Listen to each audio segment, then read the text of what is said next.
Hi, I'm Alex, this is Pucksandpaperbacks, and welcome to another episode of TBR Tackle. This is my series where I tackle my physical TBR 2 books at a time with a twist. I've been doing challenges such as Pinterest picks my TBR, TikTok picks my TBR, and I had a color generator. But today, we're going old school with a TBR jar. I know that this is technically a bucket, but we're working with what we have. I asked over on Patreon for my free and paid members to send me in some reading challenges. Today is September 1st, so I figured that I would kick things off so that I can figure out what I'm going to be reading this month. Let's get started.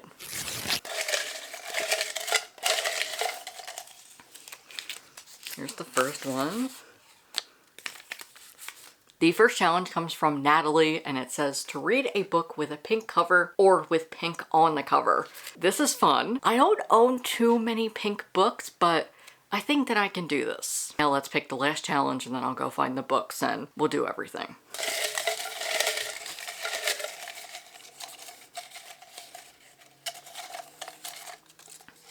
This is a long one.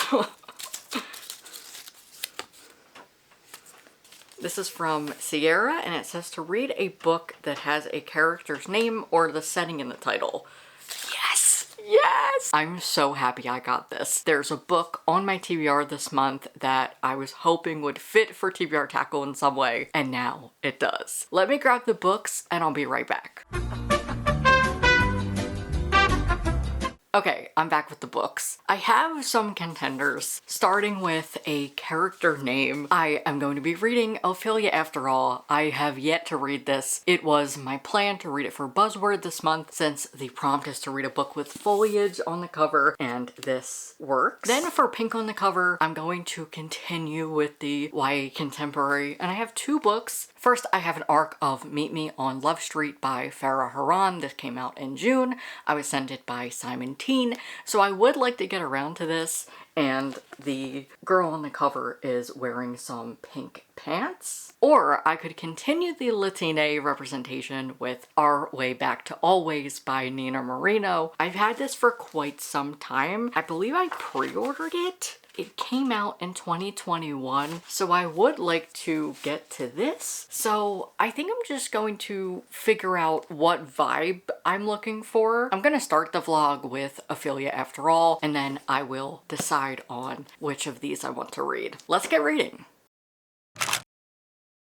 Hello, it has quite literally been a while since I've seen you. This was supposed to be my September TBR Tackle. It is currently October 17th. I have even started the next episode of TBR Tackle, but I have not finished a book yet this month. I'm still reading Ophelia After All. I'm 78 pages in. I'm really enjoying it. I have just been in a slump. I haven't been into reading. Like, I've been reading, but not consistently. I am determined to finish it this weekend. This weekend, I am hosting a readathon over on my private Discord through Bindery and Patreon. I want to create more engaging activities in my community, so this weekend, I'm hosting the first of many weekend seasonal readathons in my private Discord. If you want to join us, all you have to do is sign up for my Bindery, and you will be connected to my Discord. You can be a free or paid member. It helps support me a lot, and you'll be supporting me on my journey to one day have my own imprint. If you missed that announcement, I'll link it up above and down below. But yes, I am still reading Ophelia After All. I'm really enjoying it, but like I said, I've just been in a slump. So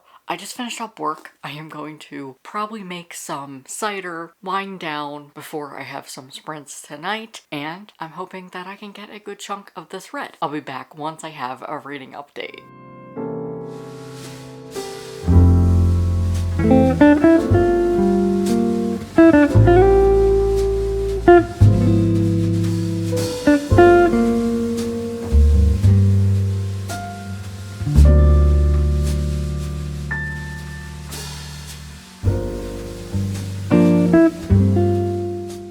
Hello, I am 75% into Ophelia After All, so I figured that I would update you. I'm really enjoying this. It is a solid debut. I had a feeling that I would very much enjoy this. I want to point out that I really enjoy the friend group. Right now there is some angsty drama going on within the friend group, and it is making me reminisce about my senior year in high school because I can relate to Ophelia on some things that are happening, and I just find the end of your high school career ends up being very dramatic, especially when you're leading up to things like prom and senior week. This focuses more on prom. But Ophelia is learning that she is attracted to girls. She has always been labeled as being obsessive over boys, and she is the girl who always has a new crush. She also tends a rose garden. Her mother loves Shakespeare, which is why she's named Ophelia. So there's a lot of romantic ties here. I'm really loving how each character is distinct. They're their own person, and you just see the mess that Ophelia is putting herself in. But she's so reserved. She feels so conflicted in her feelings.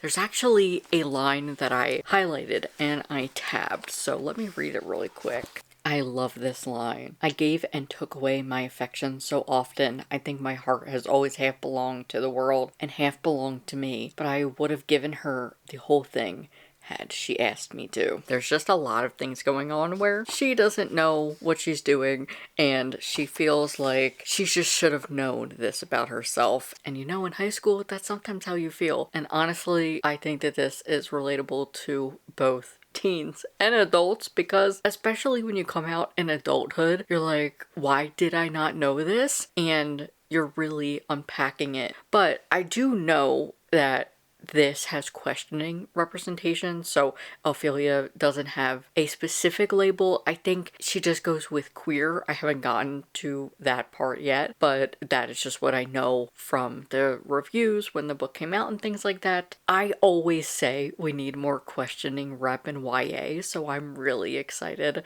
that we get it here. And I just think this is such a good book. I'm loving the writing. I have read from Raquel Marie before. I read You Don't Have a Shot. That is one of my favorite books by her. So I'm glad I'm finally getting around to reading her debut, because I've been saying it forever since I've had the book, because I did pre-order it when it came out. But I'm having a great time with this. However, it's making me really happy that I'm not in high school anymore. I'm like, oh my god, I do not miss the high school drama at all. I'm excited to see what happens because there's just a lot of mess going on. But I really enjoy the character Wesley. He is bi-romantic asexual, and he has helped Ophelia just navigate her feelings. I really like Wesley. I like the whole friend group. There is some people that are making choices that I don't agree with, but you know, it's senior year and they have like a couple weeks until prom and graduation. That is the time where your friend group is really tested. So I'm gonna continue to read and I will update you once I've finished.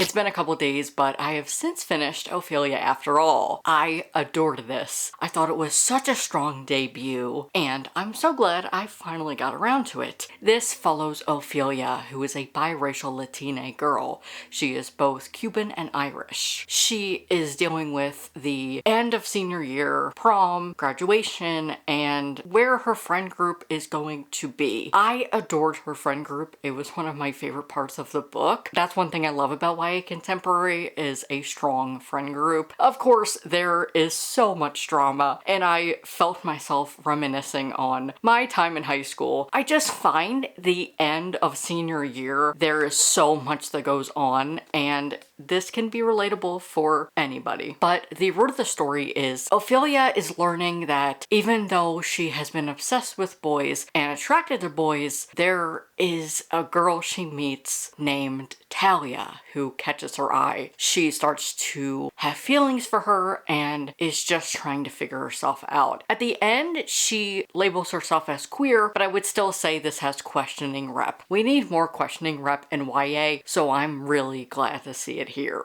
I really liked the incorporation of Ophelia's name tied to Shakespeare and Hamlet, and then how her personality became and her love of botany. She has her own Rose Garden. As somebody who writes, I was thinking a lot about how great the character work is because Raquel just has everything down. We get to see a scene from her mother where she is explaining how Ophelia got her name and that she was between another name. I loved that. I just think that this was really well done. It was well crafted and there was nothing that I thought was too little or too much, nor do I have anything that I would add. I thought this was so good. This is why I'm loving TBR Tackle, because I'm finally reading books that I've meant to read but didn't have a purpose for them. Those are all of my spoiler-free thoughts on Ophelia After All. I don't feel like I have too much more to add. I think I've said my piece. Now on to the next.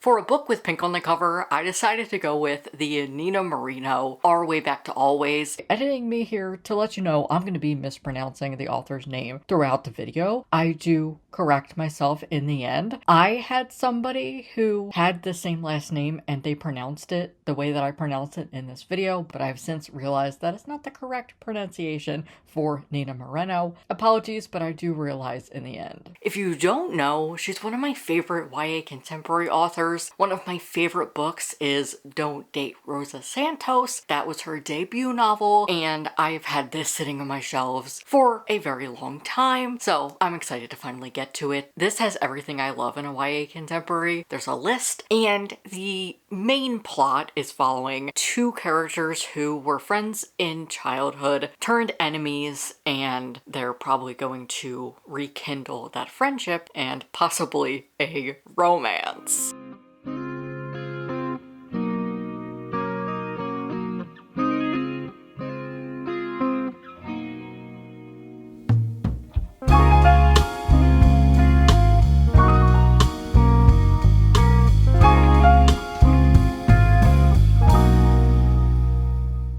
Hello, it's been a while. I am about 80% into Our Way Back to Always, and I'm having a lot of fun reading this. It also deals with grief, and I love that. I think that Nina Moreno does a really good job of writing that. If you haven't read her before, her debut, Don't Date Rosa Santos, does have a theme of grief. I love the way that she explores grief, especially through our character of Sam. I really like him. I relate to him in some aspects. But at the forefront of this book, we have two characters who do not know what their future is going to look like. We have Sam, whose father recently died from cancer, and he feels responsible for his family. He doesn't want to go to college because he needs to be here providing for his family. They have a different view. His mom wants him to have the life that she couldn't have. Most of the YA that I've read recently, the parents are like, hey, you're not responsible for this, I'm the adult. And I really appreciate that. I just like the exploration of both characters. Our female protagonist, Lou, is also going through something similar. She has ADHD and she just has never performed well in school. But when her sister gets pregnant and her whole life is turned upside down, she feels like she has to be that kid now who goes to a prestigious college and does well for the family. I also like the incorporation of STEM. Lou loves to create apps. She actually is creating an app for a company and she just did some things with it. I really like that. I like her character as well. I don't want to spoil this too much, so I'll try to be as spoiler-free as I can, but if you have read this author before, there is a cameo, and I love that. I just love YA contemporary. Like, I know I keep saying it, but this is why. I love the cameos. I like the whole concept of teens trying to figure things out, and I love a list. They are trying to complete this list that they created as kids before they graduate high school. So right now the list is almost finished. They just have some big things that they have to accomplish. So I'm interested to see how that all wraps up. I am such a big fan of Nina Moreno, so I'm really happy to be reading her again. This came out in 2021. I hope that she writes more books because she is a fantastic YA contemporary writer. So I'm 80% in. I thought I would just pop in, let you know what I'm thinking. I am going to finish this up, and then I will finally wrap up this video. Hi, it's been a couple days and I have successfully finished Our Way Back to Always by Nina Moreno. I really enjoyed this. Like I've been saying throughout this video, I just love this author and her work. Since the release of her sophomore novel, she's been writing some middle grade, but I hope that she comes back to YA because I love her YA so much. I don't want to repeat myself, so my review may be short, but I loved the characters. Both Lou and Sam were really fun to read, and I appreciated the way that they were explored, developed, and I liked where they left off. We have an enemies to lovers plotline here. Lou and Sam were childhood best friends, and then when middle school happened, they drifted apart and got in a fight, then never spoke again until their senior year of high school. That's my one problem, is I felt that it was glossed over and we didn't spend enough time talking about it, because as I got to the end of the book, I totally forgot why they even stopped being friends. Now, I don't know if that was the author's intent or not. If so, good job, because yes, it was a middle school fight and it isn't really relevant in your senior year of high school. It wasn't malicious or anything, but I wish that we would have spent a little bit more time on it, because it seemed that Lou in particular was very upset about it, and she even brings it back up when they have some conflict at the end of the book. So yeah, I wish it was talked about a little bit more, but again, I don't know if that was the author's intent or not, so it could go both ways. Anyway, I still really enjoyed it. We do have a scavenger hunt element, which I really enjoyed, and that is something that I love in YA contemporary. Overall, this was a solid YA contemporary depicting grief. I enjoyed both characters. I would have loved an epilogue, honestly, to see where the characters are. I want more time with them. As I predicted, I thoroughly enjoyed this. And that concludes episode 5 of TBR Tackle. I really enjoyed the books I read. It was fun to be back with some classic YA contemporaries. I read Ophelia After All by Raquel Marie and Our Way Back to Always by Nina Moreno. If you're looking for some YA contemporaries with queer rep, these were really solid. This does have bisexuality. We have a side character who's bi, and in her debut novel, Don't Date Rosa Santos, Rosa is bi.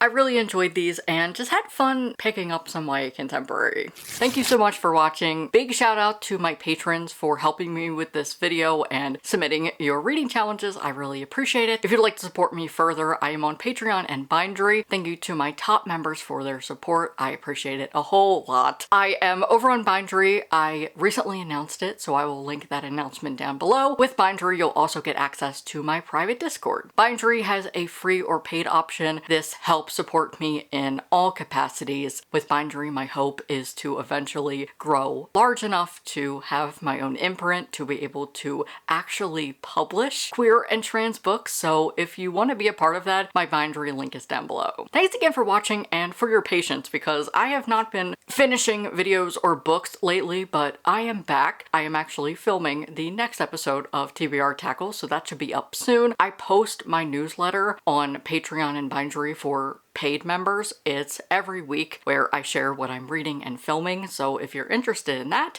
and you would like to support me further, that is an option. If you enjoyed this episode of TBR Tackle, give it a like and leave a comment. You can just leave a rainbow emoji. Thanks again for watching. If you want to watch more, I will link my TBR Tackle playlist here so you can catch up and you can subscribe there. Bye.